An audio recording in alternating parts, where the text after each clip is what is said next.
या सुरजा चव्हाणचं करायचं काय? खाली मुंडी वर पाय. या सुरजा चव्हाणचं करायचं काय? खाली मुंडी वर पाय. गुंडांचा राजा अजित दादा. गुंडांचा राजा अजित दादा. गुंडांचा राजा अजित दादा.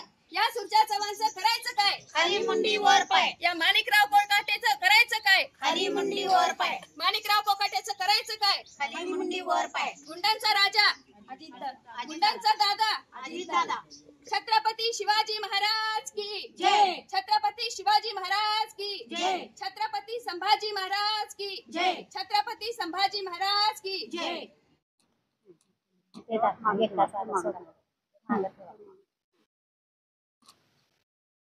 अजित पवार नक्की अजित पवार. सुनील तटकरे सुनील तटकरे. कृषी मंत्री माणिकराव कोकाटे माणिकराव कोकाटे. गुंडा सुरजा चव्हाण गुंडा सुरजा चव्हाण. जोकर सुरजा चव्हाण.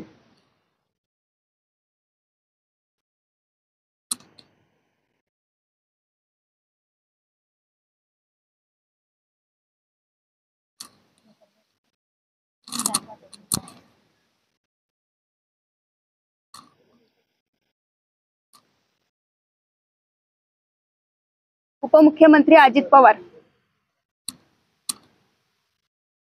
प्रदेशाध्यक्ष सुनील तटकरे कृषी मंत्री माणिकराव कोकाटे आणि गुंडा सुरजा चव्हाण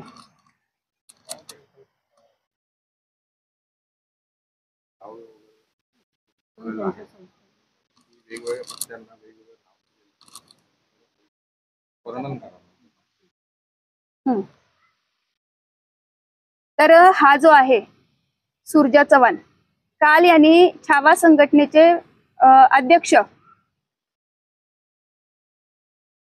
विसरलो विकास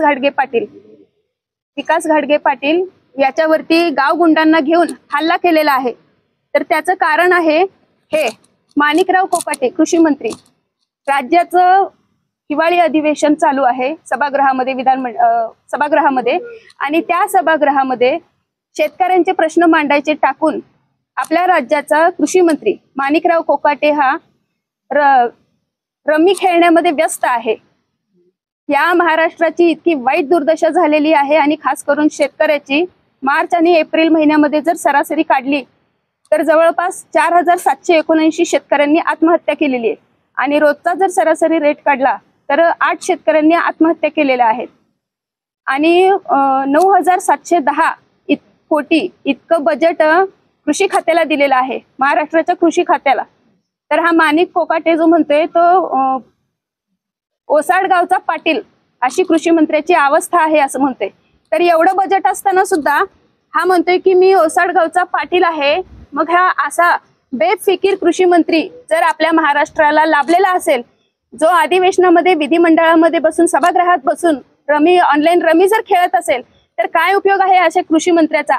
आम्ही महिला भगिनी आम्ही लाडक्या बहिणी आवाहन देतो की ए माणिकराव कोकाटे तू ये इथे आणि आमच्या सोबत तू रमी खेळ भले ती ऑनलाईन असू दे नाहीतर ऑफलाईन असू दे तू तिथे बसून ऑनलाईन खेळतोस तर इथं बसून आमच्या सोबत ऑफलाईन खेळ बघू आपण कोण जिंकतंय ह्याच्यामध्ये आपण बघू आम्ही सुद्धा बघायला बसलेले आहेत।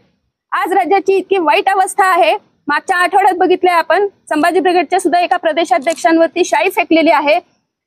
परवा पण ज्यावेळेस युवक छावा संघटनेचे जे अध्यक्ष आहेत त्यांनी ह्या असल्या माणिकराव कोकाटे जो बेफिकीर हलगर्जी कृषी मंत्री जो आहे त्याचा राजीनामा घ्या म्हणून निवेदन द्यायला प्रदेशाध्यक्ष सुनील तटकरेंकडे गेले होते। पत्ते दाखवून त्यांनी निदर्शन केलं होतं लोकशाहीमध्ये अधिकार दिलेला आहे आपली बाजू मांडण्याचा भांडण्याचा। तर असं केलेलं असताना हा जो सुरजा चव्हाण आहे राष्ट्रवादी युवक काँग्रेसचा अध्यक्ष त्यांनी त्याच्या सोबतच्या गाव गुंडांना घेऊन छावा संघटनेचे अध्यक्ष जे आहेत त्यांना मारहाण केलेली इतकी जबर मारहाण केलेली त्यांचा चेहरा पूर्ण सुजलेला आहे डोळे सुद्धा काळे निळे झालेले आहेत। त्यांच्या एका गुंडांनी तर खुर्ची उचललेली होती त्यांच्या डोक्यात घालण्यासाठी। म्हणजे ही कसली गावगर्दी हे कसली गुंडागिरी आहे। जो कोणी प्रश्न विचारेल आवाज उठवेल तर अशांचे आवाज दाबण्याचं काम या महाराष्ट्राच्या सरकारकडनं सुरू आहे आणि अजितदादा तर गुंडांचा दादा म्हणायला हरकत नाहीये, कारण आपण मागचं वर्ष झालं बघत आहोत. मसाजोगचे सरपंच संतोष भैया देशमुख यांची हत्या करण्यात आली. त्यातला जो मेन दोषी होता तो वाल्मिक कराड हा अजितदादा गटाचाच होता.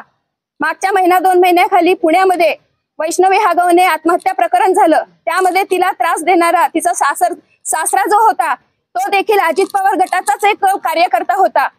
आणि आता काल जो छावा संघटनेच्या युवक अध्यक्षावरती जो हल्ला झालेला आहे, तर हा सुद्धा कार्यकर्ता जो आहे तो अजित पवार गटाचाच आहे.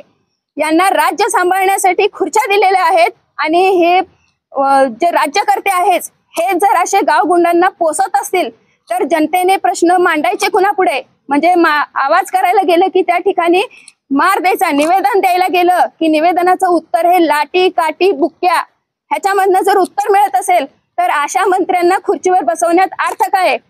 अजितदादा, तुम्हाला एक सांगणं आहे आणि एक मोफतचा सल्ला आहे लाडक्या बहिणींकडनं, की ज्या वेळेस तुम्ही तुमच्या पक्षामध्ये कार्यकर्ते घेतात, पदाधिकारी घेतात, त्यावेळेस तुम्ही त्यांची व्यवस्थित चौकशी करत जावा. त्यांचं बॅकग्राऊंड काय आहे हे बघत जावा. तुम्ही सगळ्या गुंडांना भरती करून घ्यायला लागलेले आहेत तुमच्या पक्षामध्ये. मग तुम्ही गुंडांचं राज्य चालवणार आहात का जनतेचं राज्य चालवणार आहात? हा प्रश्न मला तुम्हाला ह्या माध्यमातून विचारायचा आहे. पूर्ण महाराष्ट्राची तुम्ही मंत्री लोकांनी वाट लावून ठेवलेली आहे आणि गृह खातं तर पूर्णपणे निष्क्रिय खातं ठरलेलं आहे. फक्त गुंडांना पोसणारं हे सरकार झालेलं आहे आणि महाराष्ट्राचा बिहार करण्याची ह्यांनी वेळ आणलेली आहे. या ठिकाणी आज आम्ही ह्या सगळ्या लाडक्या बहिणी अजितदादांना आणि देवेंद्र फडणवीसांना, गृहमंत्र्यांना इशारा देत आहोत की तुम्ही बंद करा. हे असले जे गुंडागर्दी करणारी लोक आहेत त्यांना पोसायचं, खतपाणी घालायचं तुम्ही बंद करा.